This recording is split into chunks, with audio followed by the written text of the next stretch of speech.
Oke, kali ini kita akan belajar masa perundagian. Apa sih masa perundagian itu? Sebelum itu, kita memiliki tujuan pembelajaran nih. Setelah menonton video ini, diharapkan dapat mengetahui zaman perundagian, mampu mengenal karakteristik peserta kehidupan pada zaman perundagian, dan mampu membandingkan kehidupan pada zaman perundagian dan zaman modern. Kalian pasti bertanya-tanya nih, apa sih zaman perundagian itu? Sedikit tentang masa perundagian. Pada masa ini diperkirakan satu zaman dengan masa perunggu. Pada zaman ini, peradaban manusia sudah mencapai tingkat yang tinggi. Hal ini ditandai dengan munculnya sekelompok orang yang memiliki keahlian tertentu dalam pembuatan gerabah, pembuatan perhiasan, serta pembuatan perahu. Yang paling menonjol adalah pembuatan bahan-bahan dari logam. Dengan munculnya masa perundagian, berakhirlah masa praaksara di Indonesia. Zaman ini menandai makin berkembangnya kemampuan manusia dalam menciptakan suatu kebudayaan. Nah, jadi itu guys, sedikit tentang masa perundagian. Untuk mengetahui lebih dalam, terus tonton ya videonya. Nah, sejarah dari masa perundagian adalah manusia pendukung perundagian adalah bangsa Diutro Melayu yang masuk ke Indonesia sekitar tahun 500 Masehi. Karakteristik utama manusia pada masa atau zaman perundagian adalah lahirnya tukang yang terampil. Pengertian dari kata perundagian diambil dari kata dasar undagi yang artinya seseorang yang memiliki keterampilan jenis usaha tertentu seperti pembuatan gerabah, perhiasan, kayu, batu, dan logam. Jadi itu pengertian dan sejarahnya. Nah, masa perundagian ini memiliki ciri-ciri nih, yaitu mampu membentuk kelompok kerja di bidang pertukangan, mampu membuat berbagai alat dari logam untuk alat upacara, senjata, dan berbagai perlengkapan lainnya. Telah menguasai teknik sawah yang baik. Kemakmuran pada masa itu menjadi salah satu penyebab berkembangnya teknik pertanian, khususnya alat-alat besi seperti cangkul. Membuat dan menggunakan perhiasan dari emas, percaya pada animisme dan dinamisme. Nah, para ahli juga percaya bahwa zaman perundagian ini dimulai kurang lebih dari 1000 tahun yang lalu. Sudah cukup lama juga ya. Nah, sekarang kita belajar karakteristik kehidupan pada masa perundagian.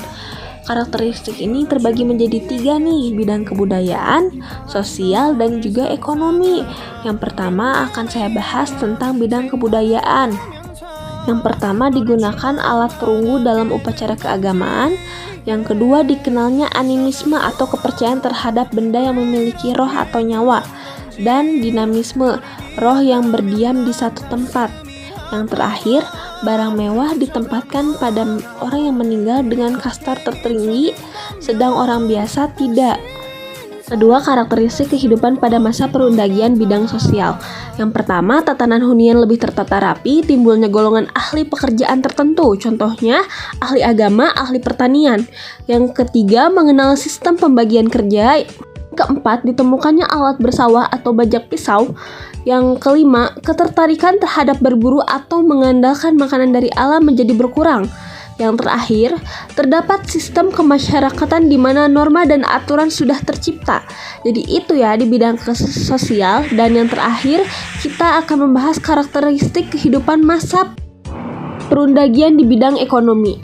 Dari segi ekonomi, pada masa ini telah terjadi perdagangan dengan cara tukar-menukar atau kita kenal dengan sebutan barter, di mana perdagangan tersebut dilakukan dengan menggunakan perahu bercadik. Perdagangan tersebut berlangsung di kawasan Asia Tenggara bahkan sampai ke India. Hal ini terbukti dengan masuknya pengaruh India ke Indonesia.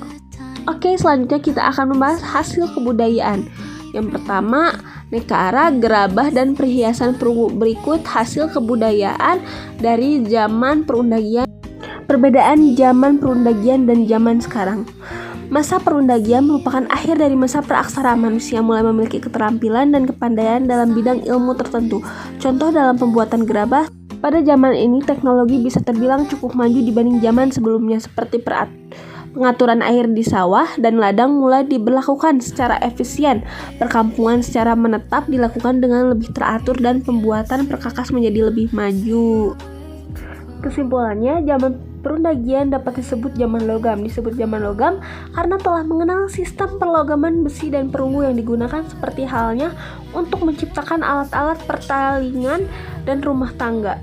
Kehidupan masyarakat sudah semakin teratur dan sudah hidup menetap secara permanen dan tinggal dalam perkampungan. Pada zaman perundagian telah dikenal sistem kepercayaan mereka memuja roh-roh para leluhur. Hal ini sama dengan perayaan Paila Aman Baru, tetapi yang membedakan adalah alat-alat pemujaan tersebut terbuat dari bahan dasar perunggu. Hasil-hasil kebudayaan juga sudah berkembang sangat pesat. Zaman perundagian juga dikenal dengan zaman logam. Adanya kemampuan pada masyarakat Indonesia dalam pengelolaan logani dan banyak barang yang digunakan dan terbuat dari bahan logam. Oke, cukup sekian. Semoga materinya bisa dipahami ya.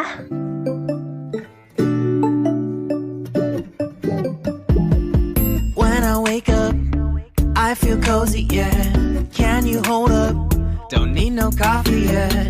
Got no makeup.